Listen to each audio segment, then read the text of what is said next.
تبارك الذي نزل الفرقان على عبده ليكون للعالمين نذيرا. اللهم صل على محمد وعلى آل محمد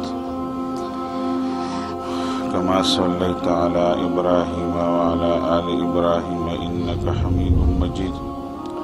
اللهم بارك على محمد وعلى آل محمد كما باركت على إبراهيم وعلى آل إبراهيم إنك حميد مجيد. النبي صلى الله عليه وسلم چکلا د قریش قافله داوینا هر سواغستل او دا خلق تشتور لاړل مکی معظمی تا د مکی معظمی د خلقو د مسلمانانو خلاف انتقامی جذبه مخکنم و نورم تیز شولا چیرې دا مسلمانانو زموږ مخکې دومره خلق وجیو تاوان را کړی اوسې مالی تاوان را کړلو او د مکې معظمې خلکو مخکې نه د جنگي تیاری مخکې نه شروع وه. اوس باقاعده د دې لپاره اعلان به کوي او باقاعده مکې مدینه منوره باندې د حملې کولو کوشش کوي. نو په دریم کال د هجرت باندې د جنگ احد واقعه د شوال په میاشت کې څومره خلک ورته د وړوکي اختر میاشت وایي. د وړوکي اختر په میاشت کې چې دی د جنگ احد واقعه بیا راغله او د احد جنگ ورته ځکه وایي چې دا احد د مدینې منورې نه بهر په 100 میله فاصله باندې یو غر دی او د هغې غر ته نوم احد ویلی شي. نبی صلی الله علیه وسلم ویل چې احد مونږ سره مینه کوي مونږ احد سره مینه کوو. او نبی علیه الصلاة والسلام په مختلفو مثالونو کې د احد مثالونه به ورکول. لکه نبی علیه الصلاة والسلام ویلو کمال الله پاک د احد برابر سره راکي نو زما سره به دومره سره به زه د الله په نوم باندې تقسیم کما 3 ورځونه به ما سره زیات پاتې نشي به مګر دا که ما باندې چا قرض وي نو د هغې دپاره که ما سره پاتې شي ورنه زه به د الله په نوم باندې دا ټول د احد غر برابر سره د تقسیم کما. دا شان په مختلفو ثوابونو کې هم نبی علیه السلام د احد مثال به ورکړو چې د احد برابر ثواب ورته میلاو شو. نو دا د احد د غر خواته چې دی شوی دی د دې وجې نه دې ته جنګ احد ویلی شي. د مکې معظمه کې چې کوم خلک پاتې وو په غټو خلکو کې بیا ابو سفیان ابن حرب دا به وروسته مسلمان شوی دی او عکرمه و دا د ابو جهل زوی و او سفیان ابن امیه و دا هم په غټو خلکو کې دا هم بیا مسلمان شوی عکرمه مسلمان شوی او عبدالله ابن ربی غالبا دی بیا هم مسلمان شوی. دا په هغه وخت کې خلکو چې دوی د مکې معظمې د خلکو قیادت کولو. اول چې کومه چاندا یا کم شیز راغونډ شوی و چې دا به زموږ مشترکه کمپني وي چې په هغه کې 50,000 دینار یا مسقال به ورته ووایو داسې په هغې کې پیسې وي او 100 نصیبه بلکې تر 1000 پورې په هغې کې اوښان. نو اولنۍ فیصلې دا وکړه چې کوم د مدینې د مکې معظمې مشترکه ده مشترکه کمپنۍ دا سرمایه ده نو دا به جهادي فنډ ته منتقل کړو. دا په جهاد کې استعمالیږي. تقریبا 1000 اوښان 50,000 دینار. او بیا ابو سفیان چې دی باقاعده خلکو ته چندې افیل وکړلو ځکه جهاد بغیر د پیسو نه کېږي. ما اسلحه لګي خرچه لګي تګ راتګ باندې ډېرې پیسې لګي. چې په زرګو خلک ته یو ځای کې پاتې کېږي هغې باندې چای روډۍ کول دا ډېره زیاته خرچه لګي سفر دی. نو اولنی کار هغه ابو سفیان دا وکړلو چې خلکو ته چندې اپیل وکړلو. او په اسلام کې هم مسلمانانو ته د خرچ وینا شته دی وې دا قرآن شریف چې 7 حصې کې که نه نو 6 حصې په نورو احکاماتو باندې دي 1 حصه د قرآن شریف د الله پاک د طرف نه مسلمانانو ته په مالی احکاماتو کې ده د الله په نوم خرچ کوئ ولې مالونه خوښ دي مالونه ولې نه ورکوئ یعنې د قرآن شریف کې ده 1 حصه د قرآن شریف داسې ده چې هغه په انفاق باندې په خرچ باندې په مالی احکاماتو باندې مشتمله ده شریعت هم قرآن شریف هم خلکو ته د مال د لګولو تلقین کړی دی دقه شان ابو سفیان او دغه ملګرو د مکې خلک په چنده ورکولو باندې تیز کړل او یو لوی مالیت بیا هغوی راجمع کړلی شو یو کار اهم دا وکړلو چې د هغې مالی کم ضرورتونو هغې تقریبا پوره کړلی شو دریم کار د مکې معظمې خلکو دا وکړلو چې هغوی د میډیا نه کار واخیستلو په هغه زمانه کې په دې زمانه په میډیا کې فرق دی په دې زمانه کې میډیا چې د اخبار دی ټي وي چینل دی ریډیو دی په هغه زمانه کې میډیا چې د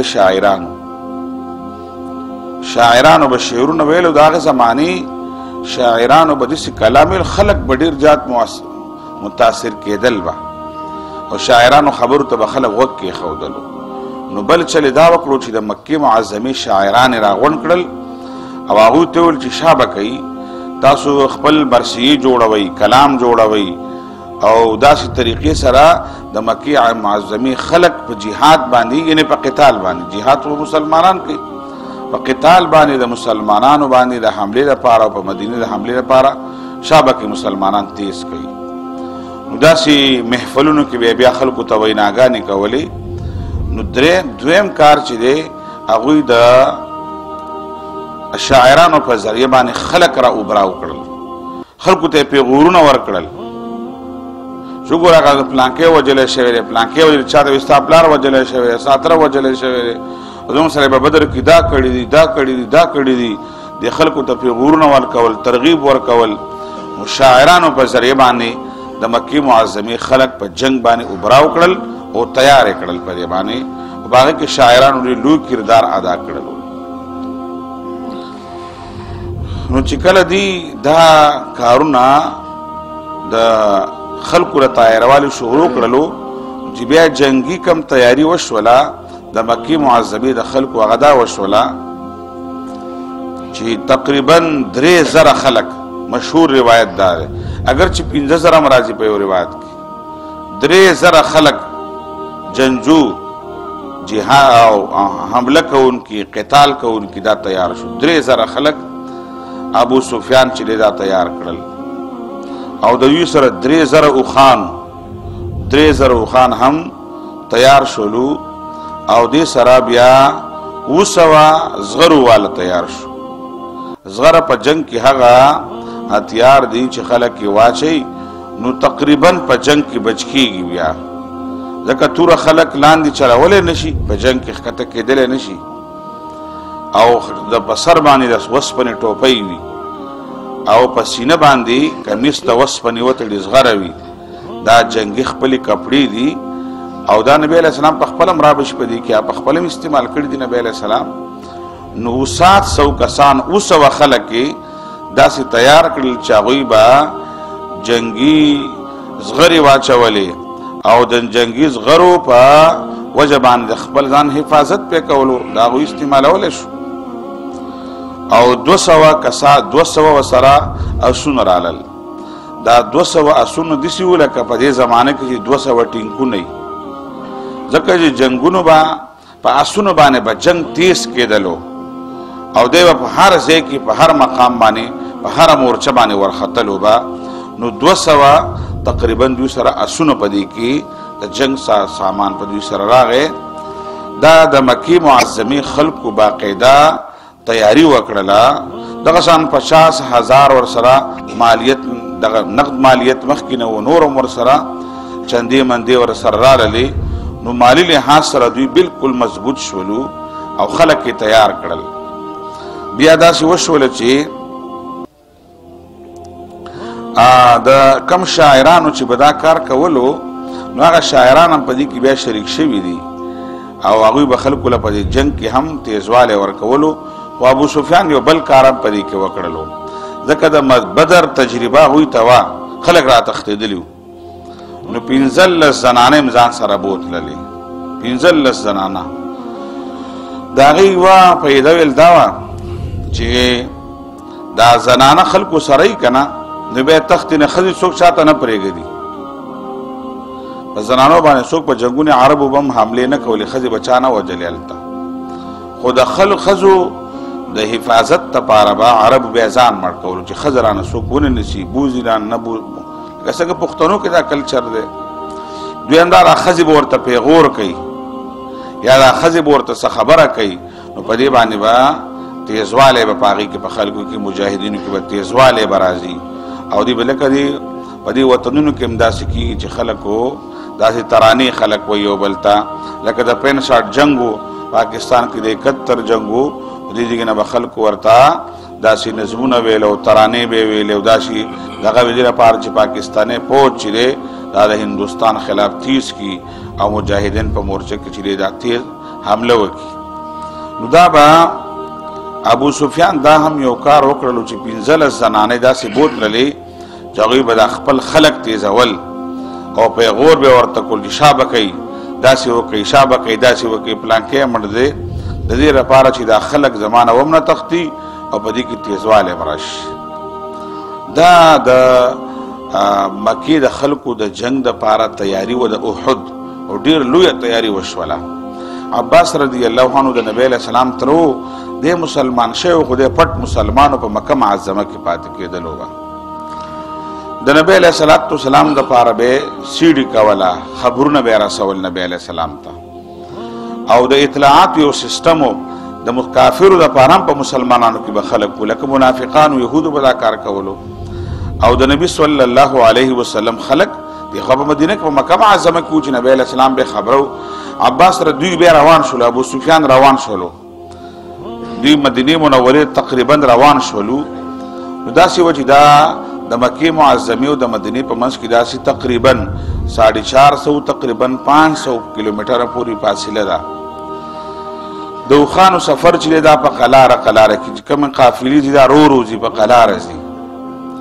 خو عباس رضی الله عنه یو کس ته چې دی پیسې ورکړلې او هغه ته ویل تیز په اس باندې لاړ شه مسلمانان نه و خبره بل د نبی علیه السلام سره خو علم غیب نه و چې د مکې معظمې خلک څه کوي نو دا کس په 3 ورځو کې ورسېدلو په اس باندې او نبی علیه السلام چې مدینه منورې ته ورسېدلو نبی علیه السلام په مدینه منوره کې نه و قبا ته راغلی و د نبی علیه السلام دا یو عادت مبارکه و چې د هفتې په ورځ به نبی علیه السلام قبا ته راتللو کله به په بله ورځ باندې هم راتللو به او دا و چې په قبا کې 2 رکعاته نه مسجد قبا هغه جماعت کې 2 رکعاته نفل لمونځ الله رسول ته وینا شو چې دا د عمرې برابر دي او دا ما مخکې ویلو دا ځکه الله پاک د عمرې برابر کړي دي د مسلمانانو نه کم د عمرې ځای و بیت الله شریف هغه پاتې شولو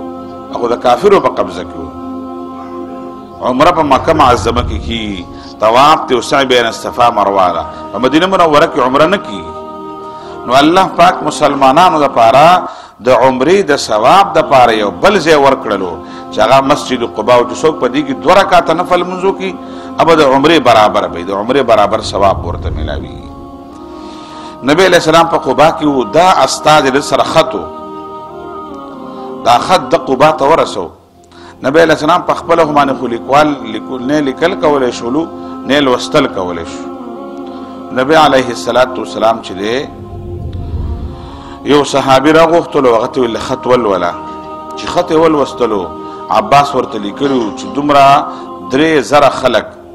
3000 اسونه اوښان د 200 زغرو والا 200 اسونه دومره خلک در روان شوي دي د مکې معظمې نه حمله کوي او تاسو خپل دفاع کوئ تیاری کوئ تاسو څه کوئ اطلاع ده ټوله نقشې ورته داسې به درځي داسې به درځي ځکه ټول معلومات ده حاصل کړي و عباس رضی الله عنه نبی علیه السلام ته اطلاع راغله چې چا ورته خط ولوستلو نبی علیه السلام هغه ته ویل اکتم خبره پټه وساته ونه وی چاته خبره ځکه نشي اسی افشا وسوشي او خبره به ترتیب خورشي خلکو کې به خوف راشي یره براشي. نبی علیہ السلام فورا د مسجد قباء را روان شو، مدینه منوره ته مسجد نبوي ته راغی. نبی علیه السلام کور ته لاړلو، کور نه پس بیا راووتلو او انصار او مهاجرو مشرانو میټینګ یې راغوښتلو، اجلاس. څومره مشرانو د انصارو، څومره مشرانو د مهاجرو ورته ویل خط راغلی دی، اطلاع ده او صحیح اطلاع ده. د مکې خلک راوتي دي، دومره جنګي سامان دی ورسره، دومره خلک دی، دومره آسونه دي، دومره اوښان دي، دومره مالیت والا خلک دی او ډېر لوی انتقامي کارروایي سره روان شوي دي او په مدینه باندې به حمله کوي. څه وکړو؟ نو نبی علیہ السلام دا ټوله خبره وکړله. سعد ابن معاذ رضی الله عنه، سعد ابن عباده رضی الله عنه، دا د انصارو مشرانو د مدینه باشندگانو. غالبا چې سعد ابن معاذ دی او که سعد ابن عباده دی، بدی کې ورته یو ویلو وی د الله رسوله بدی کې به زموږ خیري او هیڅ ګبراهټ او ویره نه ده پکار. نبی علیہ السلام اریدلو نه، د نبی علیہ السلام ته الله پاک ډېر لوی حوصله ورکړې وه. په نبی علیہ السلام چرته هم خوف نه دی راغلی، خو نبی علیہ السلام ته ډېره مضبوطه ډاډګیرنه ورکړله چې په دې کې به زموږ خیر وي د الله رسوله، هیڅ یره نه ده پکار، خوف نه دی پکار، فورا خپله تیاري پکار ده. نبی علیہ السلام دا د دې انصارو د مشر په تایید باندې ډېر زیات خوشحاله شولو. نبی علیه السلام بیا د ټولو مسلمانانو، عامو مسلمانانو هم میټینګ راوغوښتلو چې عام مسلمانان کشران مشران پکې شریک شولو چې د مدینې نه خلک، مکې نه خلک راوتي دي، په موږ پسې را روان دي. وردا ډېره خطرناکه خبره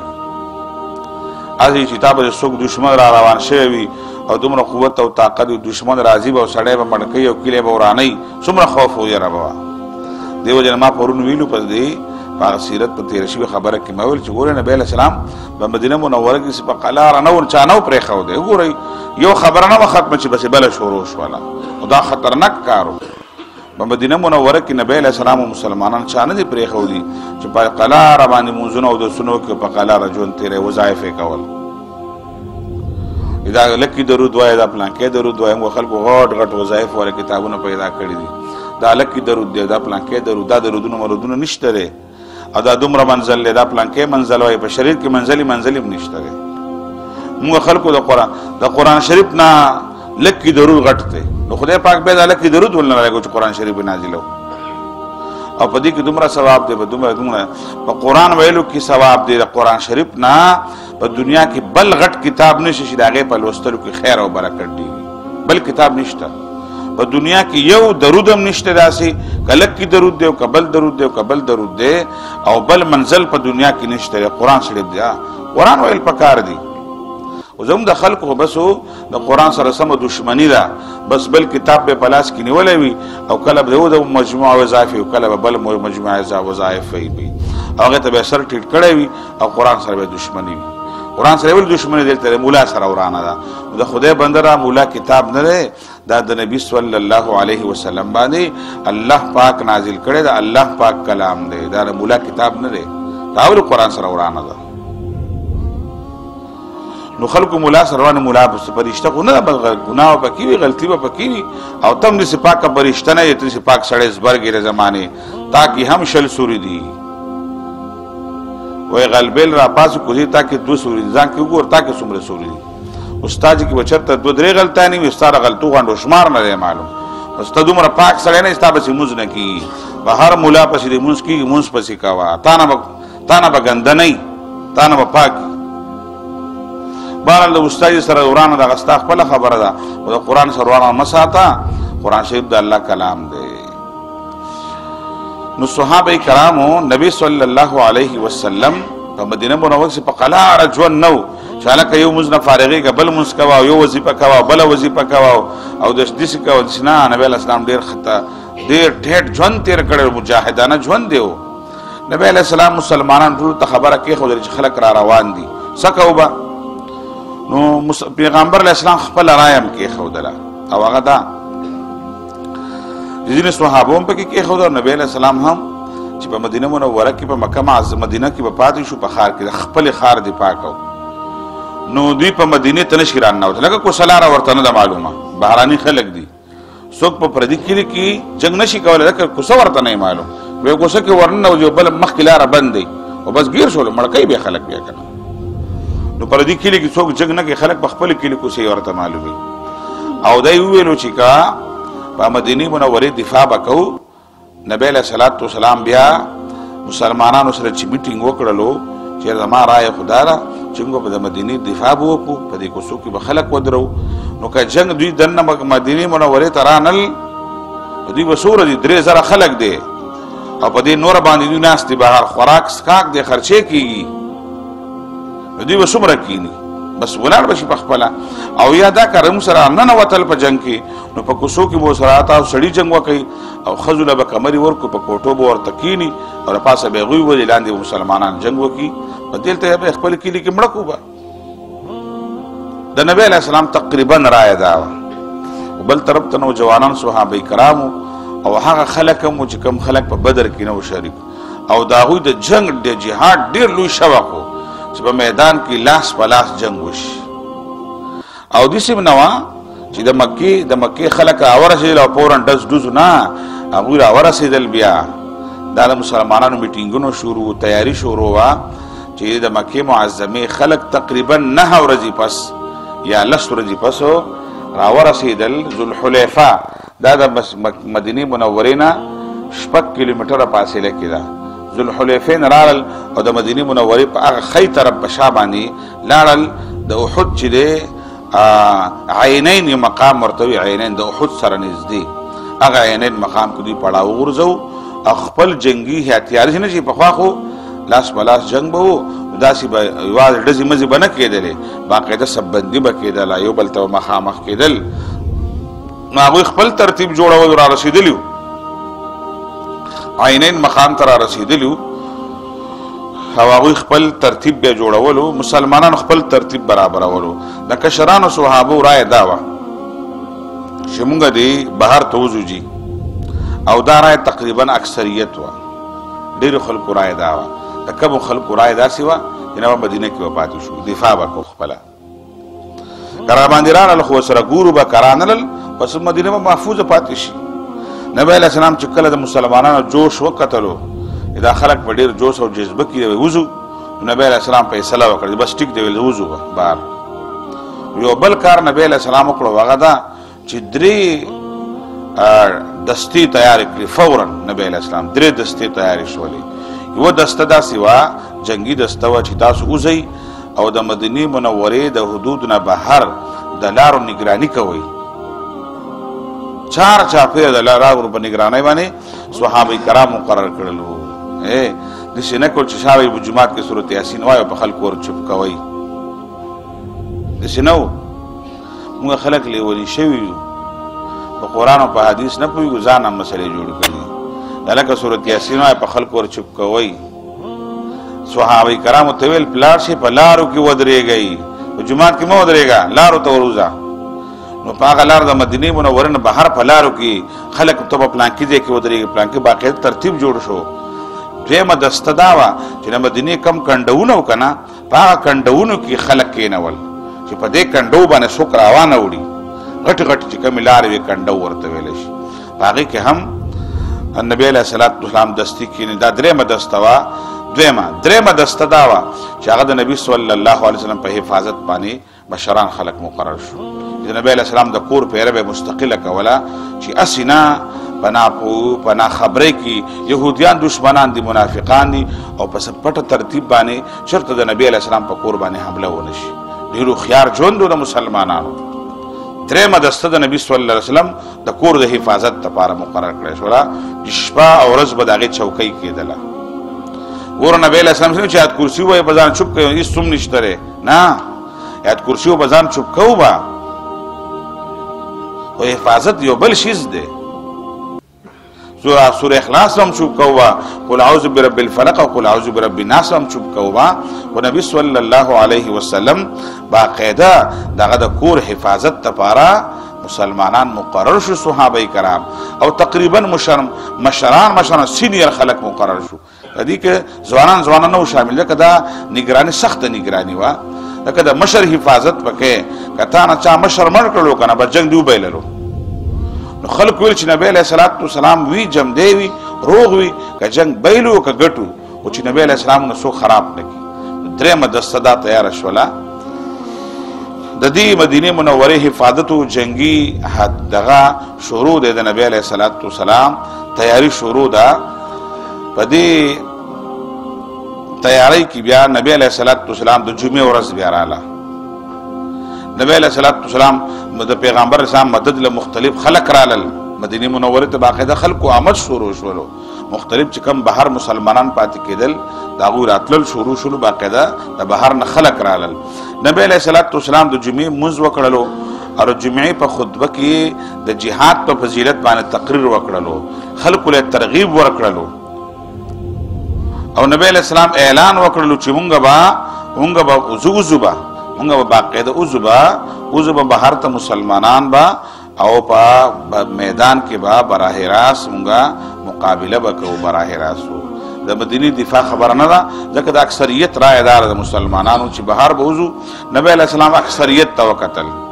د اکثریت رایه داره چې مونږ به وزو به نو نبی علیه السلام فیصله وکړله د جمعې لمونځ پیغمبر علیه الصلاة والسلام وکړلو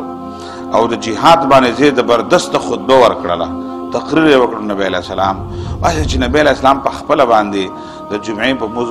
لمونځ کړی دی تقریر یې په خپله کړی دی ترغیب یې ورکړی دی او ټول مسلمانانو جذبات چې دی دا اوبراو شولو او مسلمانان جنگ دپاره باقاعده تیار شولو. دا د نبی صلی الله علیه وسلم د جمعې د مانځه نه پس بیا د احد میدان طرف ته بیا مسلمانان باقاعده بیا روان شوي دي. د احد میدان ته چې بیا تلل بیا د صحابو مقابله زه زما کشران راغلي دي معذور خلک راغلي دي او ډېر لویه جذبه وه. زنانو چې که جذبه که تاسو ګورئ بیا انشاءالله دې واقعات ته بیا وایو د نبي صلی الله علیه وسلم په خپله بیا نبی علیه السلام چې کور ته کله د جمعې لمونځ وکړلو نبی علیه السلام کور ته لاړلو. وإذ غدوت من أهلك تبوئ المؤمنين مقاعد للقتال قرآن به ویل دي. نبی علیه السلام کور ته لاړلو او د عایشه صدیقه کور ته تللی و. وإذ غدوت من أهلك تبوئ المؤمنين د قرآن نه یوه بله خبره ثابتېږي چې بیبیانې په اهل بیت کې دي. عایشه صدیقه د نبی علیه السلام عایشه صدیقه د کور نه نبی علیه السلام راوتی دی نو عایشه په اهل بیتو کې شامل ده. زموږ دا خړسري شیعګان دا فاطمه الزهرا ته او علي ته او حسن او حسین ته اهل بیت وی عایشه صدیقه ته بیبیانو ته نه وی. قرآن د نبی صلی الله علیه وسلم بیبیانو ته اهل بیت ویلی دي. وإذ غدوت من أهلك تبوئ المؤمنین کله چې ته راووتلې د خپل اهل نه د عایشې د کور نه اهل بیت. نبی علیه الصلاة والسلام سره دوه په دنیا کې د نبی علیه السلام دوه په ځمکه باندې غټ غټ وزیرانو عمر فاروق رضی الله عنه او ابوبکر صدیق رضی الله عنه. دا به ښی طرف ته ګس طرف ته د همیشه پاتې کېدل. دا دو وزیران مرستیال به ورته ووایو. په اسمانونو کې په پورته کې دوه وزیران یو جبریل او بل میکایلو. دا دوه په فرشتو کې د نبی علیه السلام وزیران مرستیالو. په انسانانو کې په ځمکه کې لاندې ابوبکر صدیق رضی الله عنه او عمر فاروق رضی الله عنه دوه سره نبی علیه السلام سره کور ته لاړل. نبی علیه السلام په دې موقع باندې باقاعده پټکی والی دی او پټکی والا غالبا ابوبکر صدیق رضی الله عنه ولا پټکی ووهلو او پټکی چې ووهللو دا پټکی بیا نبی علیه السلام امام مالک هم ویلي دی او د پټکي په هغه زمانه کې چې د جنګ دپاره کم پټکی وهلو نو هغې کې باقاعده داسې پټکی والی شوی دی. دا د جنګ دپاره د دې وجې نبی دا بند شي بیا دا نه کولاویږي بند شي بلکل. نو دا نبی علیه السلام په جنګ کې ویلو چې په دې باندې د پاسه که څوک مسه کوي نو خیر دی ځکه د دې کولاوېدل نشته دی. که په دې باندې چا مسه وکړله د جهاد د وجې نه دا اسان هم یو دغه وي. نبی علیه الصلاة والسلام دا جنګي رعب والا خبره ده. دې پټکی نبی علیه السلام باقاعده ابوبکر صدیق او عمر فاروق بلکې د پټکي اهتمام معلومیږي د روایت دې دوان والا پټکی والا دی. او بیا نبی علیه السلام یو زغره واچوله او د پاسه به بله زغره واچوله. دوه زغرې نبی علیه السلام واچولې. ګوره دې ته حفاظتي اقدامات وایي او نبی علیه السلام خپله توره په خپله راواغستله بیا. او په روایتو کې راځي چې نبی علیه السلام عامې کپړې لرې کړلې د جنګ کپړې واچولې. د عرب اوږده اوږده کمیسونه اچوي په دې اوږد کمیس کې جنګ نه کېږي او داسې معلومیږي د روایاتو نه داسې چې دا زمونږ کم کمیسونه دي او کمې جامې دي که نه دا د نبي صلی الله علیه وسلم په زمانه کې داسې جامې وي دا چې کمیس زمونږ کم کمیس دی هغه زمانه کې خو لنګ و شلوار هم دقه شان استعمال شوی دی خو زمونږ دا کپړې چې دي دا د نبي صلی الله علیه وسلم د زمانې په شان دي کپړې دي د هغې زمانې کپړې دي ځکه په اوږد کمیس کې جنګ نه کېږي چې کوم عرب د غټ توپ اچوي که نه په دې کې جنګ نه کېږي دې کې منډه هم نه والی کېږي نبی علیہ السلام به خاص د کپړې د جنگ د جهاد خپل لباس د نبی علیہ السلام خپل د جهاد لباس یې واچولو چې هغه لنډ کمیس و لکه څنګه چې دم کمیسونه دي دقه شان کمیس مبارک او نبی علیہ السلام باقاعده پټکۍ استعمال کړی دوه زغرې واچولې توره یې راواغېستله دا موږ ځینې خلک وایي چې په خدای توکل کوه مړه توره هم راله هېڅ هم راله توکل دې ته وایي چې ټول حفاظتي اقدامات وکړه د هغې نه پس په الله باندې ځان څه کړه وسپاره ته به ټول حفاظتي اقدامات کوې هغې نه پس به دا توکل به کوې او که یو کار هم دې نه دی کړی نو دا توکل به بس توکل ورته ویلی شو خو دا اسلامي توکل نه خلکو خپل خواهشات نو نبی علیه الصلاة والسلام بیا زمری نه دی راغلی چې نبی علیه السلام په زمري سور شوی دی ښه زموږ خلک کله کله عجیبه عجیبه خبرې کوي زمری نه دی راغلی شرمخ نه دی راغلی نبی علیه السلام په خپلو خپو مبارک باندې احد ته تللی نه زمري به احد ته راغلی دي دا زه کله کله دا زه خبر کوم کله کله زبرګۍ بده دي پلانکې کې زمری راغی خلک پې سواره شو زمری پیغمبر ته ونه راتلو صحابو ته ونه راتلو صحابو نه زبر دغه نه چوتې کله ناکله زموږ خلک وده شو که نه پلانکا سره دومره غټ زبرګ دی تقریر کوي زه اوس تاسو خبرې لګم اوس ته وده شم خلک وایي دا ډېر غټ زبرګ دی ولې خبرې کولې اوس ته وده شو نبی علیه السلام چېرته هم په تقریر کې نه دی وده شوی او نه صحابه کرام به وده و چې نبی علیه السلام به تقریر کولو صحابو به خراټې کولې داسې سوس خلک نه و صحابه کرام ډېر ایغ نیغ خلک وو مجاهدین وو دا ډوډۍ خو نه خوړلې بیا په ناستې به خلک وده وو ډوډۍ هلته وخت چېرته میلاوېدله نبی علیه السلام دا زبرګي نه ده زه به خبرې کوم بیا به وده کېږم دا خبرې زه په دې بنیاد نه کوم چې یاره څه عناد او ضد یم چې خلکو ذهن د دین مطابق صفا کول پکار دی زموږ د دین د ټولو نه لوی رهبر او رهنما محمد مصطفی صلی الله علیه وسلم دی او دویم نمبر کې صحابه کرام دي چې د هغوی په زندګۍ کې یو شی نه شوی هغې ته شریعت زبرګي نه ده ویلي ستا کار ته او زما کار ته زبرګي نه شي ویلی د زبرګۍ نشان دقه دی چې زغرې واغوستلې او راووتل پټکي ووال نبی علیه السلام پټکی والی دی خو صرف په مانځه کې پټکی وی بیا نه وی مجاهده پټکو والا او جهاد ته تیار شئ مونږ ته وایي استادان خو صرف جماعت کې پټکی او جهاد ته چا پټکی والا دی نه نبی علیه السلام پې د پاسه بیا د وسپنې خوله پټکی پټکي د پاسې د وسپنې ټوپۍ هم په سر کړې ده بیا به راشي د جنګ بدر په واقع احد په واقع کې به وروسته راشي د نبی علیه السلام په تندي مبارک کې د وسپنې ټوپۍ نه نوتې وه د هغه د نبی علیه السلام بېهوشه شوی دی بیا به هر حال دا د احدو ډېر دردناک واقعات دي په دې کې د صحابو جذبه که تاسو وګورئ دا هم دې دپاره وایو چې زموږ په زندګۍ کې په الله باندې هم یقین مستحکم شي په نبی علیه السلام سره مینه پیدا شي د صحابو قرباني ګورو چې موږ هم د اسلام دپاره څه نه څه قرباني ورکړو الله پاک دې موږ له په دیني خبرو باندې عمل کول توفیق راکړي سبحان ربک رب العزة عما یصفون وسلام علی المرسلین والحمد نور على مر الزمان تألقا وأضاء للدنيا طريقا مشرقا وهدى من الرحمن يهدينا به للصالحات وللمكارم والتقى نور على مر الزمان تألقا